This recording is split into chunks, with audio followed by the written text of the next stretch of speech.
Hello everyone, and welcome to DC Talks. I'm Drew Kreisman, here with my brother Ira Kreisman, and we are talking TMNT, particularly the Teenage Mutant Ninja Turtles movie, the live-action film from 1990.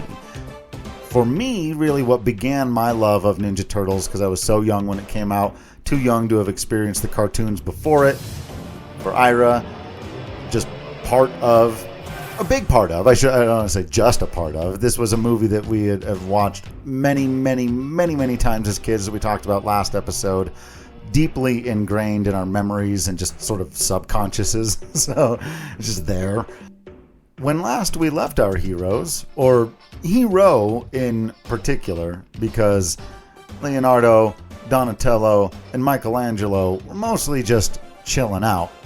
But Raphael was having a very eventful evening. He'd gone out to see a movie, turned out to be Critters. He had stopped a mugging, but then engaged in a hilariously sports-themed and punned back and forth with Casey Jones, who then called him a freak and ran off into the night. And so Raphael was running after him and just screamed out an angry curse, because he's Raphael. And presumably gave up the chase, because we open on another one of these very quiet, sort of Studio Ghibli-esque, although much darker than Studio Ghibli. This is a really dark scene, too. It is. And I love it, where Raphael returns home, and again, it's dark because it's a sewer, but I think Splinter has like one match lit. Mm-hmm. And it really looks like a room where there's one match lit. And a lot of this, you can just kind of see their silhouettes or part, like, this is definitely, I think, the most interestingly lit scene in the movie. And it's really, really good. Yeah, we're going to get a couple of these where it's Splinter talking and the background is just very dark, or like just a black screen, or like everything else is completely in shadow. And this is the scene where, you know, the concerned parent stays up late waiting for his son to come home. Presumably the other three boys are all in bed. But yeah, he stays up late, you know, waiting and presumably worrying. Yeah.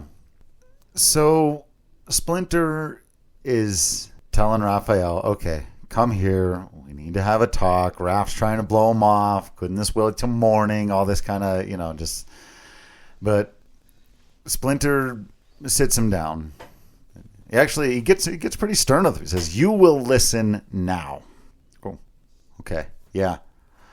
I guess I will.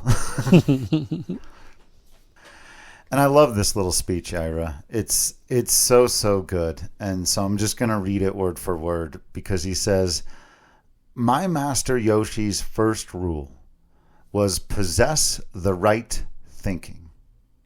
Only then can one receive the gifts of strength, knowledge, and peace. I have tried to channel your anger, Raphael, but more remains. Anger clouds the mind.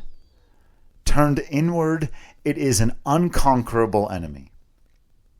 You are unique among your brothers, for you choose to face this enemy alone.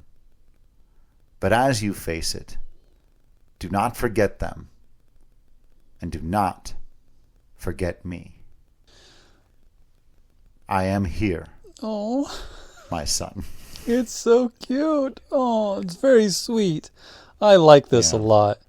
Like you said, he was very stern with him. You will listen now. And also he's being very tender at the same time. Like, on the one hand, come here, sit down, pay attention. On the other hand, I know you're angry. And it's just, you know, it's just a part of being human after a fashion. But we are here to help you. Like, your brothers are going to pick on you because they're brothers. But, you know, don't forget about them. You can lean on us too. And I just love it. And then a big part of this movie is, it's not just Raphael's story, but his arc is one of the strongest. And he gets to learn to lean on his brothers, at least some of the time. You know, he doesn't conquer his anger by the end of this movie, but one of his biggest personality traits as just a a trope at this point. But he does get to appreciate his brothers more as we go on.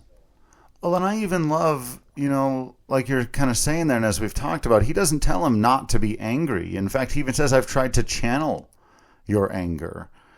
And he also rejects the notion that the other brothers don't feel anger. In fact, implicit in what he says is that they do have their anger and their isolation and their issues as well, but they're a little more better about being open with each other about it. What's unique about you, Raphael, is that you try to face all of this alone.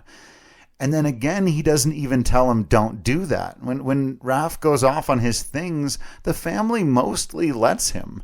But that just don't ever feel like you can't. It's so powerful, and especially with a more modern understanding about how you should treat, especially young people who are a bit neurodivergent or just aren't like the other family members, rather than saying, going back to our Snyderverse conversation, you're broken, you need to be fixed. No, saying you can be you.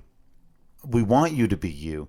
We just don't want to feel like you can't include us if you want to. And it might help you deal with some of the things that you want to deal with. It's just, it's good. A lot of stuff from this era does not age well in terms of its wisdom, or some of the lessons they tried to impart. We've even talked a little bit, and we'll get back to, it's like some of the counterculture symbolism in this movie is a little wonky in hindsight, but this is spot on good dad work. Absolutely. Yeah. And good sensei work. So we cut back to April O'Neil, and we're at her place. We're in her apartment here in New York City. She's looking in the mirror. She's putting on makeup. She's got a few bruises from her mugging the night before. And the man who speaks says, "Come on, April. You could have called me last night, Call it a quirk, but I'd like to know when one of my best reporters has been mugged." And this is Charles Pennington, a character new to the Turtles universe, or multiverse, I guess, because it is a multiverse. Sure. From this movie. So Charles Pennington is the boss at Channel 3 Eyewitness News. He's come over to April's apartment to have this discussion with her. April kind of blows him off. And then he says something we kind of said last episode. Well, from now on, security is going to escort you to that Stone Age van of yours every night. Right. And she totally mocks him and gives this mocking salute and says, "Yes, sir." And I'm like, now look, April, I've been with you this whole movie, but at that particular point, I would have put up 0. So far, Charles is kind of sounding and looking like a douchebag, but that seems reasonable, actually. Right. I think he is genuinely worried for her, but he's also just a little bit stern boss patriarchy dude. Yeah, he's got a lot of that going. And then April deflects by trying to talk to his teenage kid. Yeah. Oh, hey, speaking of which, we've seen this kid before. Yeah, recognizable redhead. Yeah, he's the skinny redheaded kid who lifted that, or he didn't lift the wallet. We kind of glossed over this, but there's this neat scene at the beginning when April's doing her voiceover, where someone lifts the wallet, and then there's a lot of passing it back and forth, and he's the last one who takes it. And he goes and stands at this alleyway and crosses his arms with the wallet sort of sticking out behind him, and then a ninja hand grabs it. But he is actually kind of like the first character we're introduced to in this movie is Danny. Right. So Danny Pennington, skinny redheaded boy, kind of disaffected teenager, and burgeoning member of the Foot Clan, though he's the only one in the room who knows that. Yeah. So she asks him about school, and he says, fine, because teenager. And Charles goes, oh, wonderful. So wonderful, in fact, they have to drive him there every morning just to make sure he goes. Oh, boy. Stepped into something here, April. Well, you shouldn't have brought your kid over to my place to scold me first thing in the morning, Charles. Yeah. Well, what's actually funny is if you know what's going on here, if you've either seen the movie before, or if you're really good at putting together the context clues that clearly the kid's in the gang, right? He's also wearing a very distinctive Psycho Sid Sex Pistols t-shirt. Mm-hmm. So you know who he is. And when they arrive, it's again, they've got the body language of you just picked him up from the cops or from somewhere, or right. He wasn't supposed to be or whatever, right? Why did you have to bring him over to your reporters? because you can't trust him to be somewhere else right now because Right. you know he's getting into stuff he shouldn't be. Yeah, because he's not going to school. He's whatever. Right. So no, I got to keep So an eye we're- on him. Yeah. Getting a decent amount of actual character building here in very little time about this Danny kid. And he just puts his headphones on. Yeah. And then Charles He does gets to when he wants have the... ignore me. Exactly. He gets to have the kids these days in their technology. And he listens to his TikTok or whatever. And it's like a big ass Walkman. Remember the Right. days. Oh, yeah. And as April and Charles keep arguing about whatever adults do when they're talking to each other, Danny sees April's wallet, and there's a 20 sticking out. Or maybe it's a 10. Anyway, Yeah, he whatever. snags her cash. Yeah. Yeah. I wonder if burgeoning Foot Clan members have a quota. Right. Totally. Right. You got to bring in a certain amount. I mean, clearly, if you don't do certain things, as we'll get to in a minute, you get in trouble. Right. Yeah. So does he do it because of the opportunity, because of the thrill, because he feels like he's got to get a certain amount, just because he's disaffected youth in general? It's an interesting. It's really interesting. I like that they do it, and I like how it pays off. Same. And I think it's kind of funny that Charles wonders where Danny got those things anyway. Like, they're just headphones, man. Like, I know, right? come on. Or maybe he means I Radio guess Shack? Walkmans were kind of expensive at the time. That is a funny thing, seeing people like lifting VCRs, be like, "Ooh, that's an expensive piece of equipment." Like, yeah, Right. you can get one for like $5 now. Well, now it's retro expensive. Like, if you can find True. a good CRT monitor. Right. I think it's interesting, too, that while Charles is totally missing the fact that his own kid is wrapped up in it, as he's asking the question, like, where did he get all this technology? Well, you know how there's that group of young people out there who keep stealing a bunch of stuff? And he's pontificating about how bad it is out there. But he doesn't Right. see that, like, because of the fact that he's totally neglecting his own kid and not being a good father in juxtaposition to what we just saw from Splinter and Raphael, you know, his overbearing attitude and the way he's kind of like shaming his son to a third party, to a reporter here, like talking about how he has to drive him to school. Like, that shit is just not okay, man. Yeah. And so while you shouldn't join a secret band of ninja thieves gang in order to get back at your dad, I do love that one of the ways they make it understandable is that Charles Pennington is such a schmuck. Right. There is a clear distinction between the way Splinter does things and the way Charles Pennington does things. And then, here in a bit, how Tatsu and Shredder do things. Slightly different fatherhood style. Well, because he's going to claim to be the father, right? Shredder is. And so, yeah, I think this is a movie about fatherhood in a lot of ways.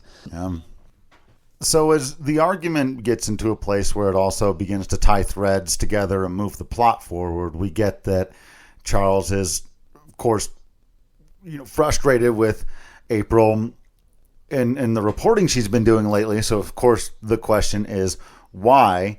And she's making it clear that she's got even more information, that she's gone down to Little Tokyo, which will be interesting more as we get into it, and that this police commissioner Stearns is going to have some answering to do this afternoon. So as he's telling her, like, hey, are you all right? Are you doing okay? Could you maybe? And she's just like, I'm going to get the police commissioner. He's like, that's right. Would you take it easy?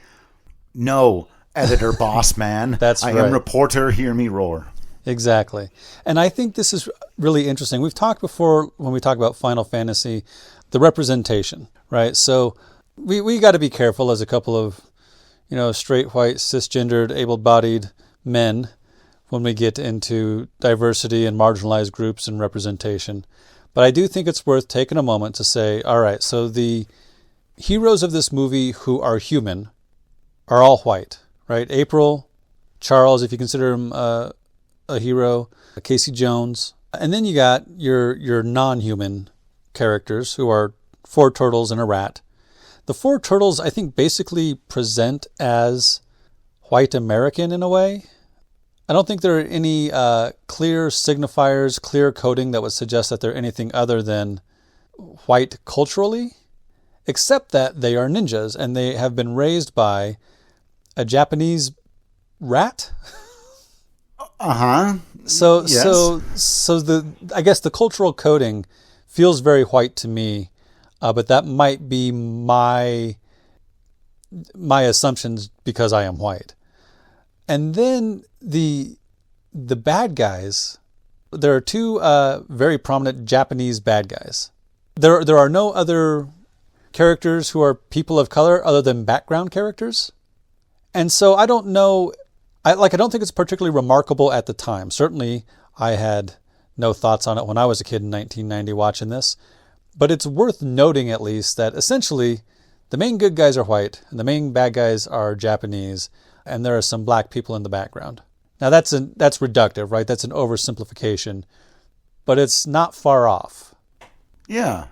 And I got no, like, there's no broader point, you know? I mean, it's, like you said, just very, unfortunately, standard of the time, you know, and still a lot today. And it's why we need to have conversations about being more inclusive. It doesn't necessarily mean that you can't enjoy the movie, or that the whole thing is somehow ruined, or that the movie is racist or bigoted or misogynist or anything like that necessarily, and certainly not, you know, on purpose or whatever, but it is reflective of a kind of just general attitude that was pervasive in just about everything for a very, very, very long time, and has only been slightly less pervasive recently because people have been actively trying to make art in a different way.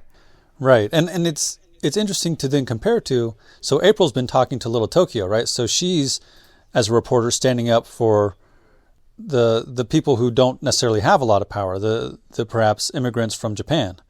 So I like that there's at least a nod toward understanding that there are people in New York who aren't just white people.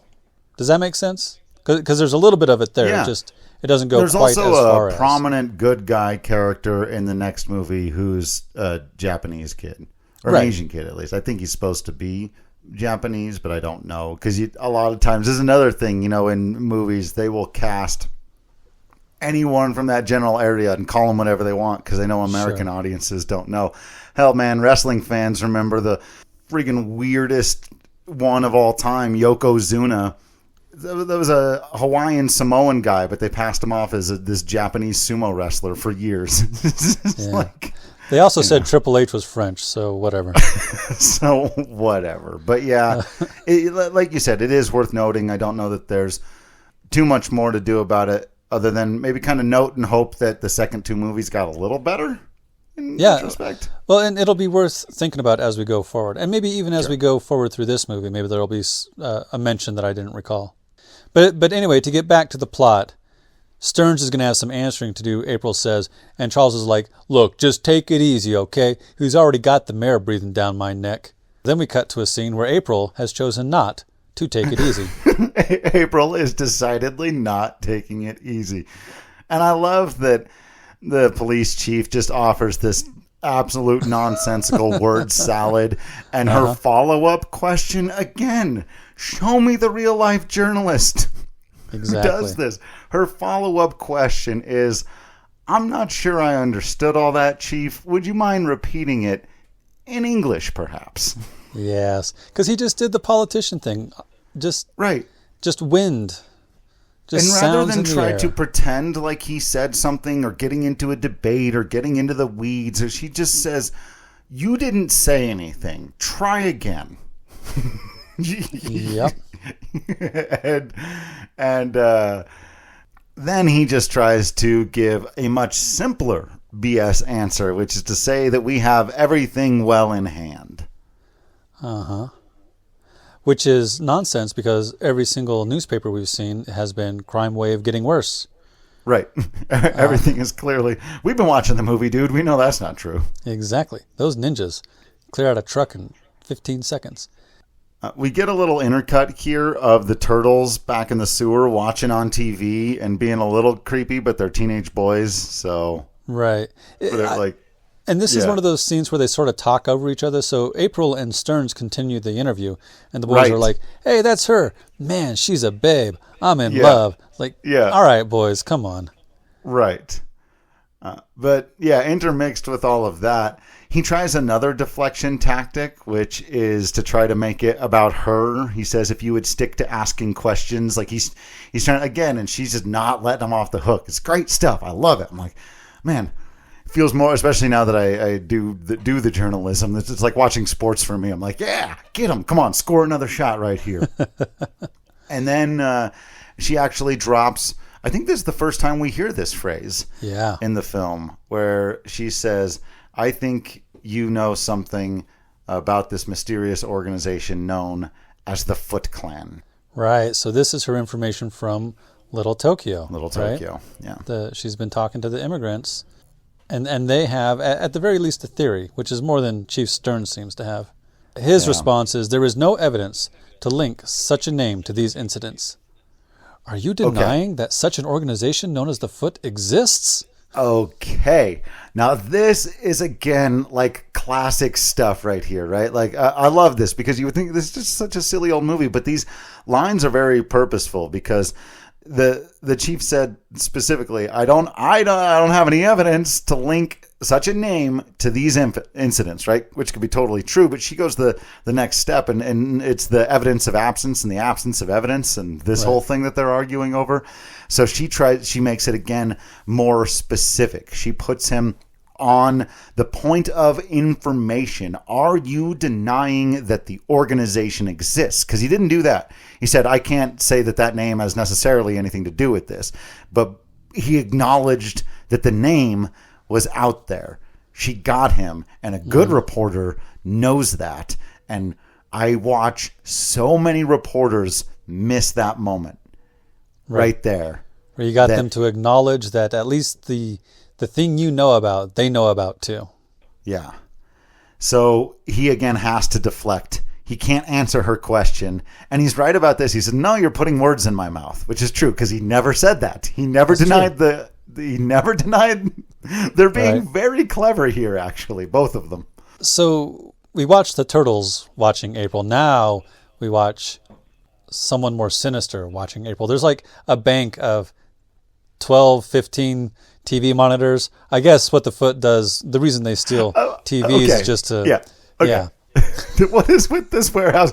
Let's ask one question. Let's do this now so we can dispense of it when more serious things are happening. What the hell is Shredder doing with a warehouse full of Sony VCRs and TVs? Right. It is in... What is his goal here? Like, what's the plan? I think it has to be... Like, they kind of get to it. Because he's going to say later, my hope is that you will all become full members of the Foot Clan. I think that's the actual goal.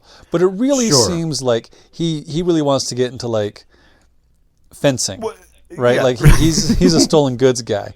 Like, okay, really? What are we doing here? Exactly. But this is a great image of him sitting in front of all those TVs and watching and brooding and being dark and scary.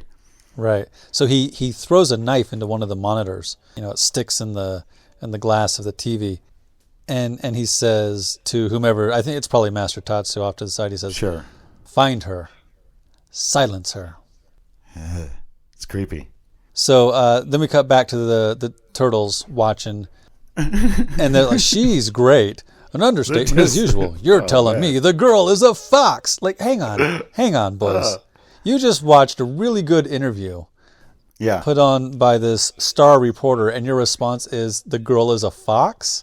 I will say, it seemed to me that Leonardo was appreciating her reporting skills. Donnie and Mikey seemed a little more into that. This is also where I learned that particular slang for an attractive woman, by the way. This is where I heard she's a fox. Yeah. Yeah.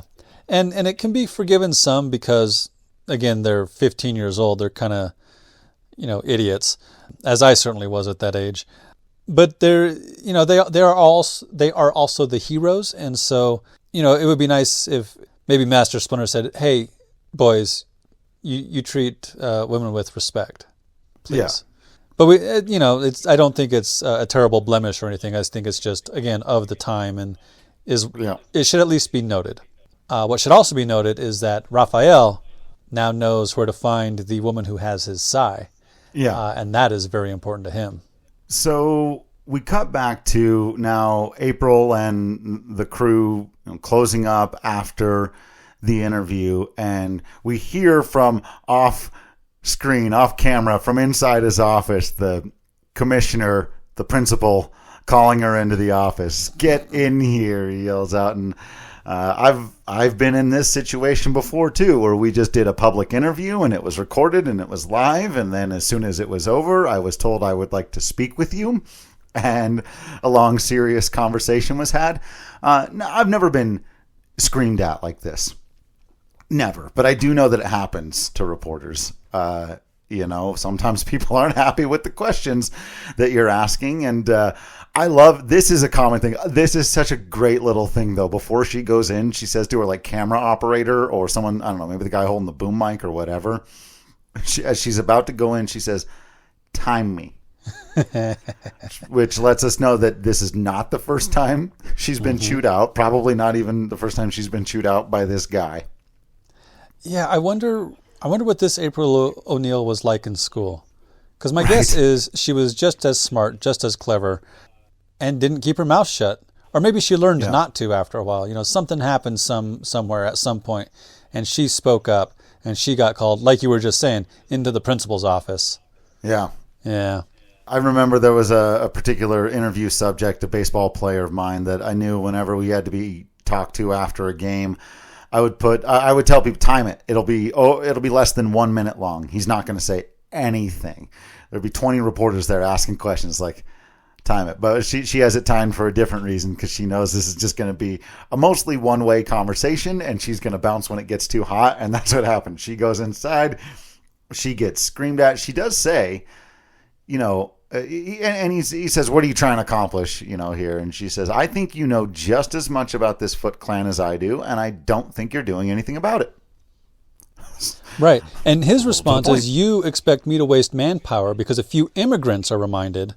Ooh. So maybe there is something there about April standing up for the immigrants, right? Yeah. So something that supposedly happened years ago in Japan, which is not a totally unreasonable response.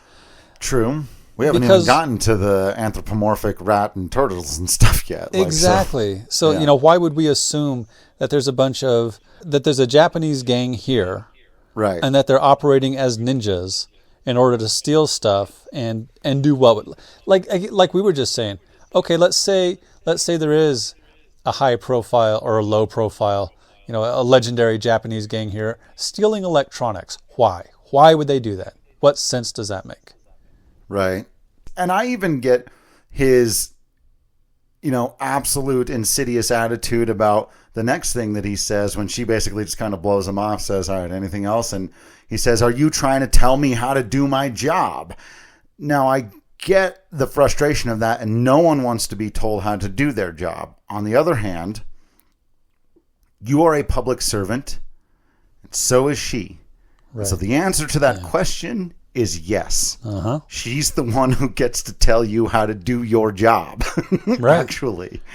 Because there can't be no accountability for folks in positions like that. When you have a position of such power and authority, there needs to be somebody from within or without who gets to say, okay, why are you making these decisions? So as she leaves and is plugging her ears and the door is slamming behind her, another guy enters the totally random. I wish there was a way we could tell all of these random bit actors who maybe this was the only role they were in, the guy driving the taxi cab, just random people. It's again, the music of this movie and this one line from the camera guy, who I don't think has any other role in any rest of anything ever else that I've ever seen, but he just says 107, a new record. It's thanks, that guy. Thanks, bunches of random. You and the taxi cab driver, several others, So the footwork fast. April she goes down to the subway, presumably to get a ride back to home or work or whatever, but she misses the train. And she's frustrated, and nobody else is in the subway station, which is... It was because of that 107. She got called in the principal's office. He made her miss her train, man. I don't think it is realistic that there would be nobody in the subway, but fine. I bumped on that as well. I will say that was maybe the first thing. It's funny, with how silly and ridiculous and over the top this movie is, that's really the first thing that made me go, no, that's not realistic. Right. That there would be nobody in a New York substation. she looks away, and when she looks back, there's a troop of ninjas here. The foot ninjas wear dark clothes and these sort of net goggles. It's sort of a netting over their eyes, and they're sort of bug-eyed, and they've got a red bandana on, and they look like the foot ninja from the comics and the cartoon, except in the cartoon they were robots, but that doesn't matter just now. But I would say, like, I think they look legitimately kind of intimidating, a little bit like they're wearing their pajamas, but like this is kind of creepy. And one thing I'll say too is the foot are, at least in this movie, I think it becomes less and less so over the next two, but they're fairly capable. Sure, yeah, they're not pushovers. Stormtroopers or like putties. Remember from Power Rangers or whatever, where they're just like totally absolute nonsense pushovers or can't hit a shot or whatever. There's like several times in this where just kind of random members of the Foot Clan show that they're capable, right? They're supposed to be ninjas. Even the fact that like 15 dudes just totally snuck up on this lady. Like, right. Right. Yeah. So the lead guy says, "We've been waiting for you, Miss O'Neill. I deliver a message." And he holds his hand out, and it's a fist. Yeah. And he opens it up, and she looks down at his open palm, and then he slaps her. Yeah. Oh, boy. Yeah. It's kind of intense. It's real intimidating. Yeah. And then he says, essentially, that the message is, "Shut it." Yeah. April has a weapon in her bag, right? So she pulls out Raphael's sai, and it's immediately kicked out of her hand. What? Okay, I appreciate that she didn't just back down, but I don't know what she thought she was going to do with a sai. Right. This is what she has. Yeah, well, and, there's something intimidating about just, actually, I have a medal, and I have a medal. Sure. I have a weapon, and it's metal, and it's shiny. Yeah. But then she, winds up her bag and starts taking shots at these dudes. Yeah. And she gets a couple of decent shots in, but they just sort of take it, and then one of them pops her in the face and knocks her out. Yeah. But then. Yeah. Guttural scream. Dude comes in blazing hot.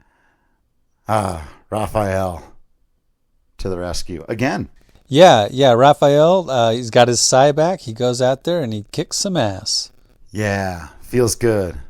So here I was just saying, they're capable or whatever, but I think it always makes your heroes look that much better when you show that the bad guys can do a little bit. So then when he does take on 10, 15 of them by himself, you're like, damn, these Ninja Turtles are awesome. Yeah, they're not bad at their jobs either. Okay. Okay. Okay. How much of this next scene can you, even just looking at the words, hear in your head right now as we're doing this? How much of this can you almost quite literally hear resonating in your brain? Oh yeah, just like a song I know real well. I've got it. Like, for example, Leo says, well, so let's be clear about what happens. Okay. Raphael picks up an unconscious April O'Neil and takes her down through the tunnels of the subway. It's worth noting that he's followed. All right, so we get a pretty long cut here of Raphael hurrying through the tunnels with an unconscious woman in his arms and a Foot Clan member very carefully following him. And once Raphael stops and looks behind him, doesn't see anybody, keeps going. But we know he's being followed. Then we cut to, "Are you crazy?" "Yeah, Leo, I'm crazy. Okay? A loony. Okay?" And Donatello says, "Why? Why? Oh, I don't know. Because I wanted to redecorate. A couple of throw pillows, a TV news reporter. What do you think?" Yeah, that is stuck in my head forever. Forever and ever, man. I was doing it as I was watching, and Katie goes, "You've seen this movie a couple of times, haven't you?" This exchange, and it's so perfect too, because it just starts with Leo being like a concerned mom. "Are you crazy?" And Raphael's just absolute incredulity. He's not even going to deny. He's just going to lean so hard. "Yeah, okay, I'm crazy. Okay, a loony." And but the line, again, like you said, this is one of those things I've been quoting for years, and I think of every once in a while. when he says, because I wanted to redecorate, a couple throw pillows, a TV news reporter. What do you think? Right. Just, pure Raphael sarcasm. Love it. But then Splinter shows up, and The Raphael tone gives changes slightly. Yeah, he's got a genuine answer. She got jumped in the subway. Yeah. And then Mikey, it's the news lady. Can we keep her? Can we keep her? Jeez. No, Mikey, that's not how that works. No, it's not what this is. But Splinter does, of course, decide, we have to help her. So go grab some water, pillows, washcloths. Come on, guys. Come on. I'll just say, I'll start, but then you go. I'll just say. And then our next cut, April wakes up in a sewer surrounded by 4 anthropomorphic turtles and a rat. Yeah. So she starts screaming, and then they start screaming, and then everybody's screaming. They haven't. This is my first one of these, by the way, too. How many over the years, being comic book fans, how many different variations of this have we seen where the person freaks out because the superpower or the wings or you're a mutant or whatever the first time someone sees it, right? But this was my first one, and this is still one of the best. Her freak out is phenomenal. A+ freak out. Judith Hogue as April O'Neil. And I got to think, these guys have not had a lot of interactions outside of themselves and Splinter, right? They don't have a lot of social norms down, I would think. So if she's screaming, they're screaming. Right. So she, I'm dreaming. I must be dreaming. I remember getting jumped. I remember I saw a rat in the parking lot the other day. And then she goes, and you guys, I have no idea where you came from. Yeah. Just... So Splinter tries to exert some control over the situation. Please calm down. If you sit down, I'll be happy to explain. She goes, it talks. Just like that. Exactly right. And it is really quite simple, Miss O'Neill, he says. And she goes, and he knows my name. Perfect. Yeah. And then she says, why don't I ever dream of Harrison Ford? Yeah.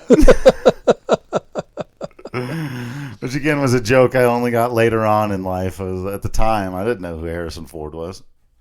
So now we get the backstory. And again, the scene kind of goes dark, and it's a black background, and it's sort of these animatronic rats and turtles and such.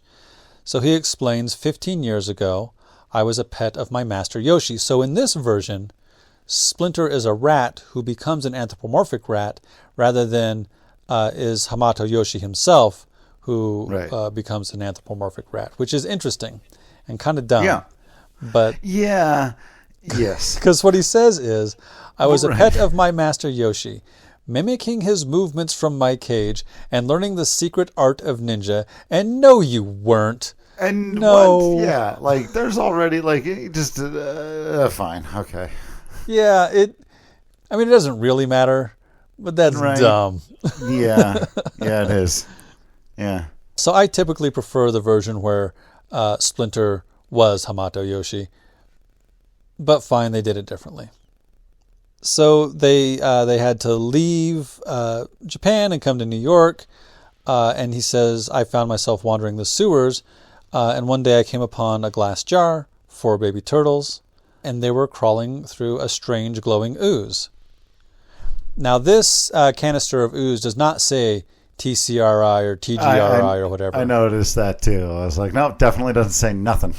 Yeah. I think it says radioactive material or something like that. But sure. Yeah, it's not a Dimension X ooze or even the ooze from the second movie. It's just generic ooze. It's just ooze, yeah. And so he gathers them up in an old coffee can, and when I awoke the next morning, I received a shock, for they had doubled in size. And he explains how they're growing fast, they're standing on their hind legs, their intellect is growing. I think some of them got more intellect than others, but a little more here and there, yep. And then they begin to speak. Now, how they learned to speak, where did they hear the noises? How they would have learned specifically the word pizza. Right. Unless that's a trait of the ooze. You learn whatever the nearby language is by, yeah. No, that doesn't really make sense. They start radical and whatnot. Yeah, how would you know those words? But whatever. In our alternate timeline or telling of the story, there's the whole WandaVision sequence where during the early years before they became the Teenage Mutant Ninja Turtles, when they were like, just single digits and stuff, they were just watching all those old movies, and that's where they learned like radical and yeah, they've got like baseball and sport. I guess Raph was watching a lot of sports because that's how he knows what cricket is, despite the fact that they've never been outside. Right. Do you get cricket broadcasts in New York? Yeah, maybe. I don't know. If you're watching at all hours, tapes, man. Sure. Just a whole sewer filled of VHS tapes. Which is a metaphor, I think. Yeah. So Splinter explains, and soon I gave them all names. Leonardo, Michelangelo, Donatello, and Raphael. And to be clear, he names them like after Renaissance artists he liked, but he doesn't really say that part here. Right. And April has to, because she's sitting here. She's obviously awake. I'm not dreaming, am I? Yeah, no, this has gone on a little too long. That story was a little too specific and weird. And I do have to wonder, we've given April O'Neil a lot of props for her interview style, how she's a dogged reporter. She's been talking to the immigrants down in Little Tokyo, standing up for the little guy, not letting Chief Stearns of the New York Police Department bully her. Why does she not put together that this Japanese rat moved here 15 years ago? And what the immigrants have been telling her about what happened in Japan all those years ago. Like, why? Like, does this not seem like too much of a coincidence? Is it the shock of the mugging? Is she maybe putting it together and not saying anything? What do you think? Yeah, or even just the shock of, hey, there are mutants speaking and all of that. So I do give her a little bit of a pass because of that. Also, other than 15 years ago and Japan, none of the rest of the relevant information has come up yet. He didn't say like, oh, and this guy who, happened to be a part of this organization of secret ninja thieves. Because then I think she would have gone, like, even in her state, she'd have been like, I've been reporting on that. But, I can see thinking maybe it was just a coincidence or not putting those things together just because you're so focused on the talking turtles and rat. Sure. That would be distracting. I get that. And like you said, she was just unconscious from getting mugged and stuff. But, I mean, it is a little bit of plot convenience, too, that she just doesn't quite figure it out right away. And, yeah, we've talked before about tropes that we are big suckers for. Some of them are big ones that are used in lots of things. Some are very specific to their own multiverse or brand, I guess, if you prefer. But I'm a big sucker for every time Splinter explains the origins of the Ninja Turtles, even when it's a different thing.